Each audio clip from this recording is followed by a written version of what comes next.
나는 이 빌딩에서 5해째 일하고 있다. 밤의 건물은 낮과 전혀 다른 생물을 닮았다. 사람이 사라지면 공기에도 빈틈이 생기고 소리들은 더 멀리 퍼진다. 엘리베이터 문이 닫히고 숫자 표시가 한 칸씩 내려갈 때마다 내 심장은 그만큼 깊이 가라앉는다. 지하 3층을 향해 내려가던 그날도 그랬다. 새벽 2시. 주차장은 절반이 꺼진 형광등 아래로 긴 그림자를 늘어뜨리고 있었다. 내 발자국이 바닥을 찍었다. 탁. 조금 늦게 또 하나의 소리가 따라왔다. 탁. 처음에는 환풍기 소음이나 물 떨어지는 소리쯤으로 여겼다. 하지만 내가 멈추면 그 소리도 멈췄다. 한 걸음 옮기면 반 박자 늦게 또 한 걸음이 뒤따랐다. 차 문을 열려던 순간 휴대폰이 울렸다. 관리실 번호였다. 지금 지하 3층에 있냐는 물음이 들렸다. 내가 그렇다고 답하자 경비원의 숨소리가 짧아졌다. CCTV에 2사람이 같이 보인다고 했다. 나는 주변을 둘러보았다. 기둥과 자동차와 빈 주차칸. 아무도 없었다. 그러나 관리실 모니터에는 내 옆에 키가 비슷한 누군가가 흐릿하게 붙어 있었다고 했다. 그 말이 머리에서 떠나지 않았다. 다음 날 나는 일부러 더 늦게 퇴근했다. 관리실에서 CCTV 화면을 보여달라고 했다. 모니터 속 나는 차를 향해 걸어가고 있었다. 내 옆에는 형체가 있었다. 윤곽이 흐릿했고 얼굴은 어둡게 가려져 있었다. 그 형체가 고개를 돌리는 순간 화면이 잠깐 흔들렸다. 그때 경비원이 낮은 목소리로 말했다. 예전에 이 건물에서 여자 직원이 사라진 뒤 주차장에서 흔적이 발견된 적이 있다고. 용의자도 시신도 결론도 없이 사건은 종결되었다고. 사라진 직원의 이름은 민정이었다. 내 머릿속 어딘가에서 낯선 이름이 오래된 종이처럼 바스락거렸다. 경비원은 낡은 스크랩북을 꺼내 보여주었다. 끊어진 기사, 희뿌연 사진, 이름이 지워진 인터뷰. 그 사이사이에 연필로 적힌 메모가 있었다. 주차구역 CCTV 브레이크 자국 분실물 없음. 메모 한 구석에는 작게 이렇게 쓰여 있었다. 열쇠고리. 그날 밤 내 가방 속에서 낯선 금속 소리가 났다. 내가 가진 적 없는 작은 열쇠고리 하나가 들어 있었다. 동그란 링에 네모난 판. 판에는 글자가 희미하게 파여 있었다. 민정. 나는 기억을 더듬었다. 그날 나는 내 가방을 잠깐 차 보조석에 올려두었고 누군가가 접근할 틈은 없었다. 어디서 들어왔을까? 가짜일까? 혹시 누군가 장난을 친 걸까? 그 다음 며칠 동안 주차장에서는 작은 일들이 계속 벌어졌다. 타이어에 길게 긁힌 자국이 생겼다가 지워졌다. 주차 라인 위에 누군가 분필로 숫자를 적었다가 사라졌다. 엘리베이터 안에서 알 수 없는 향기가 났다. 빨래비누 같은 오래된 직물에 배어있던 냄새. 밤마다 내 차 백미러에는 뒷좌석이 비쳤다. 아무도 없는데 빈자리의 깊이가 비정상적으로 어둡게 보였다. 나는 거울을 테이프로 가렸다. 가리고 나니 보이지 않았다. 그러나 보이지 않는다는 사실이 더 불안했다. 민정의 기사들을 찾아 읽었다. 그녀는 총무팀에서 일했고 사라지던 날 늦게까지 야근을 했다. 회사 내부에서는 개인 문제라는 소문이 돌았고 경찰은 사적인 관계를 의심했다. 그녀가 마지막으로 찍힌 카메라는 엘리베이터였다. 지하 3층 문이 열렸다가 닫힐 때 그림자가 하나 더 스쳤다. 얼굴은 보이지 않았다. 사라진 물건은 없다고 기록되어 있었지만 스크랩북의 메모는 분명히 적고 있었다. 열쇠고리. 나는 관리실에 부탁해 예전 CCTV 백업을 찾아보았다. 흑백 화면 속에 여자의 비슷한 체격이 보였다. 그 옆에 누군가가 있었다. 얼굴이 화면 가장자리와 겹쳐 정확히 식별되지 않았다. 프레임이 튀는 순간 여자의 손목에 작은 반짝임이 스쳤다. 열쇠고리였다. 그 뒤 화면은 갑자기 꺼졌다. 시간 코드가 일부 사라져 있었다. 경비원은 그때 서버가 바뀌었다고 했다. 교체 작업이 그날 밤이었다고. 나는 가끔 누군가의 시선을 느꼈다. 사무실 야근 책상 아래에서, 빈 회의실 유리벽 너머에서. 자판을 치다가 손이 멈추면 등줄기로 한기가 흘렀다. 나 혼자라고 생각하면 소리는 커졌다. 누군가 아주 가까운 곳에서 숨을 쉬고 있는 듯 했다. 하지만 뒤돌아보면 늘 빈 공간뿐이었다. 어느 밤 나는 일부러 지하 3층을 한 바퀴 돌았다. 핸드폰 플래시를 켜고 차가 없는 라인을 따라 걸었다. 바닥의 오염 흔적, 오래된 기름 얼룩, 벽에 남은 테이프의 자국. 주차구역 CCTV 앞에서 발이 멈췄다. 그곳의 라인은 다른 곳보다 더 희미했다. 바닥 콘크리트가 조금 내려앉아 관처럼 움푹 패였다. 내가 허리를 숙여 살펴보는 사이 뒤에서 바람 같은 기척이 지나갔다. 나는 순간적으로 돌아섰다. 무엇도 없었다. 그러나 내 손바닥에는 차갑고 얇은 쇠조각의 감촉이 남았다. 아무것도 들고 있지 않았는데도. 그날 집으로 돌아오니 현관 앞에 작은 종이봉투가 있었다. 발신인은 없었다. 봉투 안에는 오래된 영수증 몇 장과 회사 내부 출입증 케이스 하나가 들어 있었다. 케이스 속에는 이름표가 있었다. 민정. 뒤에는 볼펜으로 적힌 글씨가 보였다. 지하 3층 비상문 습기 소리. 그리고 마지막 줄. 돌려줘. 나는 경찰에 갈 생각을 했다. 하지만 내 손에 들어온 모든 것들이 이미 오래된 사건의 잔해였고 출처를 밝히기 어려웠다. 거짓말처럼 들릴 이야기들을 어떻게 설명해야 할지 자신이 없었다. 그날 밤 꿈에서 누군가가 내 어깨를 흔들었다. 깨어보니 방 안은 고요했다. 그러나 벽지에서 물기가 스며 나와 작은 얼룩을 만들고 있었다. 얼룩의 형태는 마치 손자국 같았다. 굳이 닦지 않았다. 다음 날 아침 그 자리는 말끔히 말라 있었다. 나는 다시 관리실로 갔다.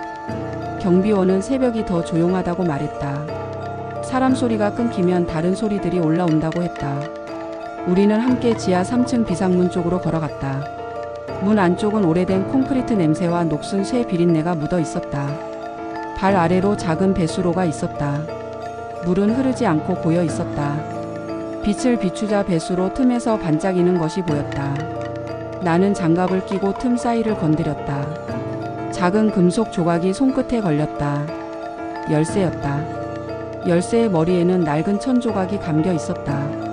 그 천의 냄새가 낯익었다. 빨래 비누와 실제보다 오래된 시간의 냄새. 열쇠는 내가 가진 어떤 자물쇠와도 맞지 않았다. 그러나 열쇠고리의 링에는 빈 구멍이 하나 더 있었다. 민정이란 이름이 새겨진 판과 새로운 열쇠를 함께 끼우니 모양이 이상하리만큼 잘 맞았다. 맞물리는 순간 아주 미세한 딸깍 소리가 들렸다. 누군가 숨을 들이쉬는 소리가 뒤에서 났다. 나는 뒤돌아보지 않았다. 뒤돌아보면 견딜 수 없을 것 같았다. 그날 이후 내 주변에서 잊힌 물건들이 하나둘 나타났다. 누군가의 사물함에서 오래전에 사라진 머리끈. 회의실 소파 밑에서 나온 오래된 명함. 주차장 기둥과 기둥 사이에 끼워져 있던 소형 수첩. 수첩의 첫 장에는 날짜 없는 할 일 목록이 있었다. 영수증 제출, 열쇠 수리, 차량 등록. 마지막 줄에는 손으로 세게 눌러 쓴 흔적이 남아 있었다. 오늘은 안 늦을 것. 나는 그 문장에 오래 붙들렸다. 사라지던 날 그녀는 무엇을 하려 했을까? 누구를 만나려 했을까? 수첩 뒷장에는 낯선 번호가 연필로 적혀 있었다. 내가 전화를 걸자 신호음이 몇 차례 울린 뒤 음성 사서함으로 넘어갔다. 안내 목소리가 끝나자 아주 작고 먼 여자 목소리가 겹쳐 들렸다. 돌려줘. 통화 기록에는 남지 않았다. 그러나 내 귀에는 확실히 남았다. 나는 결심했다. 이 열쇠가 맞는 자리를 찾아 돌려주기로. 건물의 모든 자물쇠를 눈에 담았다. 창고 외부 출입문, 오래된 게시판, 닫힌 회의실 캐비닛. 그 어떤 것도 이 열쇠의 톱니와 폭을 요구하지 않았다. 그러던 어느 날 주차장 끝자락 예비 전력실 옆 콘크리트 벽에서 이상한 틈이 보였다. 벽 위 페인트층이 한 부분만 다르게 빛을 반사했다. 손톱으로 긁자 얇은 판이 조금 들렸다. 판 안쪽에는 작은 키홀처럼 보이는 홈이 있었다. 일반적인 열쇠 구멍과 달랐지만 깊이는 충분했다. 나는 열쇠를 가져다 대었다. 있던 힘보다 조금만 더 누르자 안쪽에서 한 번, 바깥쪽에서 한 번 소리가 났다. 딸각. 숨이 멎는 줄 알았다. 벽면에 판이 서서히 미끄러지듯 옆으로 밀렸다. 안쪽에는 아주 작은 공간이 있었다. 구조물이라기보다 벽이 움푹 파인 숨긴 칸에 가까웠다. 그 안에는 비닐로 쌓인 작은 상자 하나와 종이 봉투가 있었다. 손을 넣어 상자를 꺼냈다. 상자 위에는 빛바랜 스티커가 붙어 있었다. 총무팀. 상자를 열자 오래된 USB와 명찰과 작은 메모가 나왔다. 메모에는 짧게 적혀 있었다. 나중에 돌려줄 것. USB를 꽂자 짧은 동영상 파일들이 나타났다. 날짜 표시가 있었다. 사라지기 전 일주일의 파일. 사무실 복도 엘리베이터 앞 지하 3층. 마지막 파일은 열려있던 엘리베이터 문이 닫히는 장면으로 끝났다. 닫히기 직전 프레임에 누군가의 팔이 스쳤다. 손목에는 상처처럼 보이는 붉은 자국이 있었다. 그 프레임을 반복해서 돌리자 화면 모서리에 아주 흐릿한 글자처럼 보이는 것이 지나갔다. C12.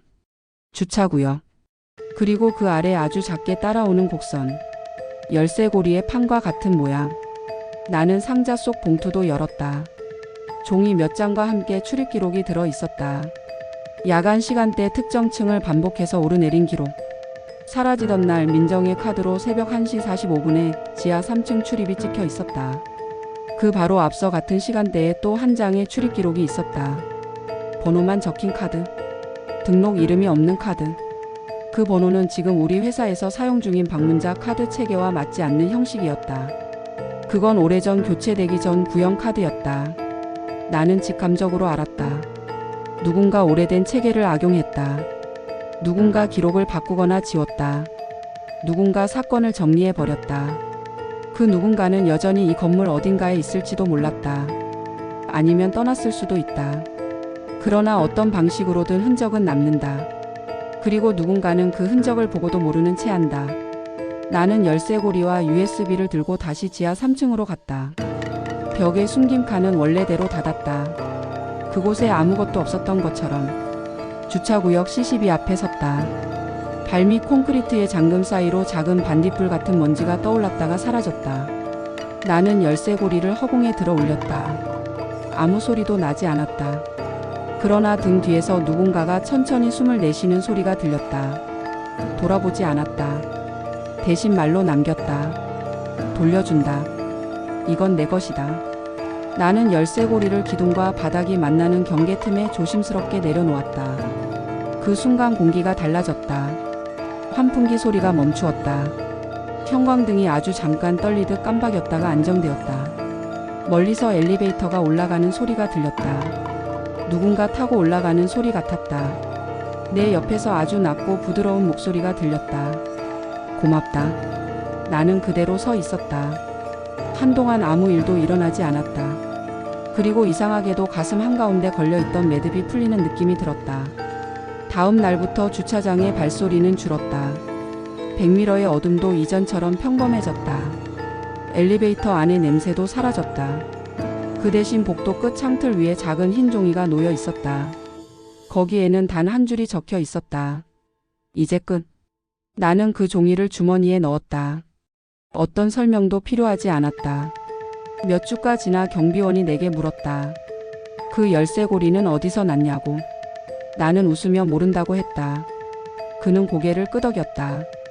그럼 잘된 거라고 말했다. 밤이 조용해졌다고 덧붙였다. 그는 내게 하나의 사실을 더 알려주었다. 예전 사건의 유가족이 한 차례 건물을 다녀갔다고. 어떤 남자가 오래된 상자 하나를 가져갔다고. 상자에 적힌 이름이 수사 기록에 있던 사람의 것이었다고. 그 남자는 오래전에 회사를 그만두고 외국으로 나갔던 직원이었다고. 나는 더 묻지 않았다. 그 다음부터 이 이야기는 나에게서 조금씩 멀어졌다. 그러나 가끔 새벽에 주차장을 지나갈 때면 나는 습관처럼 발걸음을 멈추고 귀를 기울인다. 어떤 소리도 들리지 않으면 마음이 놓인다. 아주 드물게 아주 가끔 어딘가에서 아주 작은 금속 소리가 날 때가 있다. 그럴 때면 나는 기둥 옆 경계 틈을 한번 바라보고 고개를 끄덕인다. 돌아갈 자리는 돌아갔다고 생각한다. 남은 건 사람들의 일이다. 기록과 책임과 침묵의 문제다. 밤이 조용해졌다는 것은 때때로 하나의 삶이 그제야 제자리를 찾았다는 뜻이기도 하다. 나는 가끔 생각한다. 그날 벽 속 숨긴 칸을 열었을 때 만약 아무것도 없었다면 나는 어떻게 했을까? 그때도 나는 이 이야기를 믿었을까? 아마도 믿었을 것이다. 왜냐하면 나는 이미 너무 많은 것을 들었고 보았기 때문이다. 발소리의 반 박자, 백미러의 어둠, 종이봉투의 냄새, 그리고 손에 남은 금속의 차가움. 그것들은 서로를 증명한다. 이야기는 그렇게 남는다. 어떤 것은 끝났고 어떤 것은 아직이고 어떤 것은 누구도 말하지 않는다. 오늘도 야근이 길어졌다. 엘리베이터 문이 열리고 나는 지하 3층 버튼을 누른다. 문이 닫히는 동안 나는 바닥에 숫자를 본다. 3이라는 붉은 숫자가 서서히 커진다. 문이 열리면 공기는 여전히 차갑고 조용하다. 나는 걸음을 뗀다. 내 발소리만 울린다. 닭. 본 적 없는 평온이 따라온다. 그리고 아주 멀리서 한번 엘리베이터가 올라가는 소리가 들린다. 누군가 집으로 가는 소리 같다. 나는 차 문을 연다. 시동을 걸고 백미러를 올바르게 맞춘다. 뒷좌석은 비어 있다. 나는 잠깐 거울을 바라본다. 거울 속의 내 눈빛은 예전과 다르다. 많은 것을 두려워했지만 그 두려움의 형태를 알게 되었기 때문이다. 나는 기어를 넣고 서서히 앞으로 나아간다. 지하 3층의 불빛이 뒤로 물러난다. 그리고 마음속에서 어떤 문이 천천히 닫힌다. 딸가. 그 소리는 이제 더 이상 무섭지 않다. 그건 돌아가는 소리이고 끝나는 소리이며 시작의 소리이기도 하다. 밤은 여전히 길다. 하지만 길다고 해서 비어 있는 것은 아니다. 사라졌던 것들이 제자리를 찾으면 빈자리는 제 스스로 닫힌다. 나는 그 사실을 이 주차장에서 배웠다. 그리고 언젠가 누군가가 또 다른 빈틈을 발견한다면 그 사람 역시 그 빈틈을 메우는 방식으로 밤을 건너리라 생각한다.